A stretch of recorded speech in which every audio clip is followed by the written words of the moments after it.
आप सभी लोगों को नमस्कार। सोंधी माटी जीएस क्लासेस में आपका स्वागत है।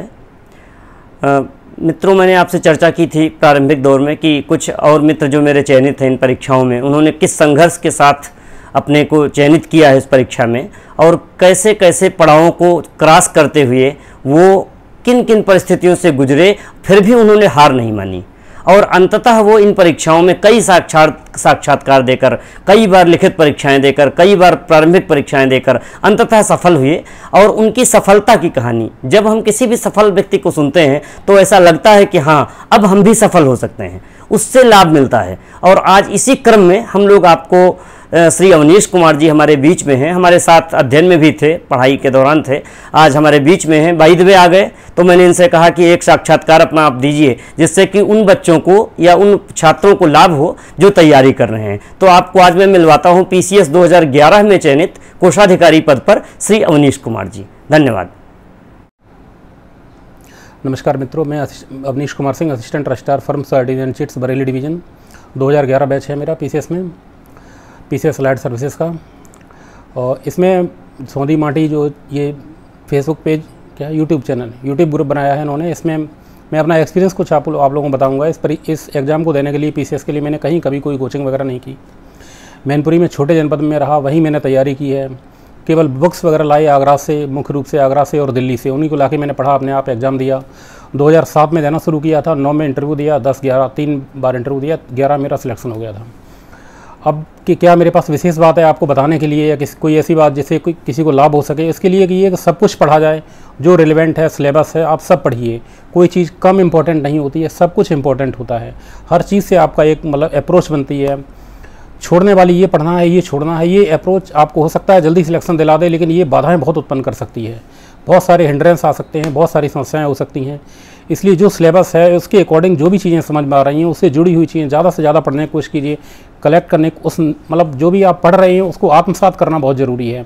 हम बातचीत कर रहे हैं तो उसी के विषय में बात कर रहे हैं, नहा रहे हैं या कोई भी काम कर रहे हैं तो हमारे दिमाग में एक बात रहती है, वो बात चलती रहनी चाहिए, घूमती रहनी चाहिए।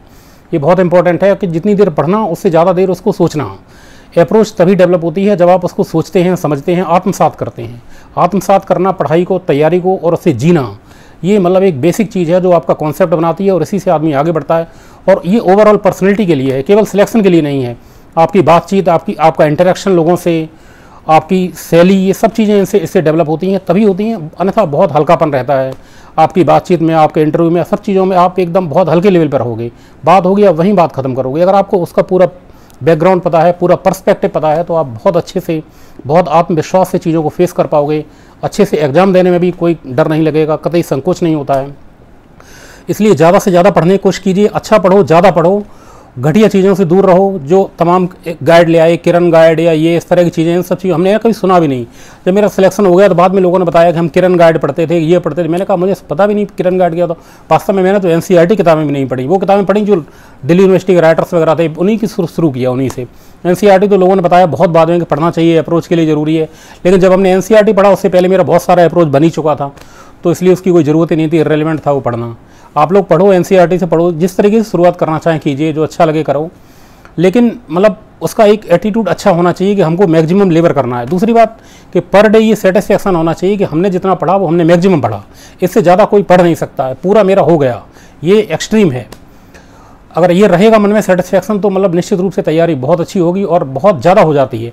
धीरे धीरे हम लोग बहुत हायर लेवल पर पहुँच जाते हैं। हम लोगों को पता ही नहीं लगता कि मेरा लेवल कितना ऊँचा हो गया है। जब क्वेश्चन करते हैं जीएस तो ज़्यादा 120 में से हम लोग 100 मतलब क्या, उस समय 2007 में मैंने दिया था, तो मैं नेगेटिव मार्किंग पहली बार हुई थी आईएएस में, तो पूरे 120 गोले में काले करके आया था, 95 क्वेश्चन उसमें सही थे। तो लोग कहते थे कि आप बच गए, आपके गलत नहीं हुए। मैंने कहा बच नहीं गया, मैंने सब पढ़ा है। दक्षिण भारत का इतिहास, नीलकंठ शास्त्री वगैरह जो कोई नहीं पढ़ता वो सब पढ़ा था, तो पढ़ा, उसका लाभ भी हुआ। ऐसा नहीं, अप्रोच बनी, सब कुछ हुआ, उससे कॉन्सेप्ट डेवलप हुआ। तो ये है, पढ़िए, अच्छे से मेहनत कीजिए, कॉन्सेंट्रेटेड रहिए, सिलेबस पढ़िए। और कोचिंग से एक रास्ता बन सकता है, अच्छा है, थोड़ा समय बच जाएगा, चीज़ें पता लग जाएंगी, बुक्स पता लग जाएंगी, ग्रुप बन जाएगा। तमाम फालतू बात करने वाले बच्चे होते हैं, उनसे दूर रहिए। 1% आदमी भी ऐसा नहीं होता है शायद जो बहुत ज़्यादा सीरियस होता है उन चीज़ों को लेके।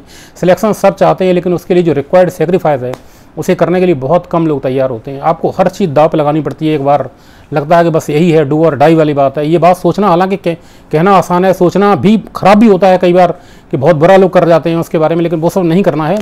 लेकिन हमको एकदम मतलब इस तैयारी को एपेक्स लेवल पे ले जाने के लिए एक माइंडसेट बहुत ज़रूरी है उसके लिए, और वो अच्छा सा माइंडसेट बनाइए, कॉन्सनट्रेटेड रहिए, अपना सिलेबस तैयार कीजिए, और बस यही है।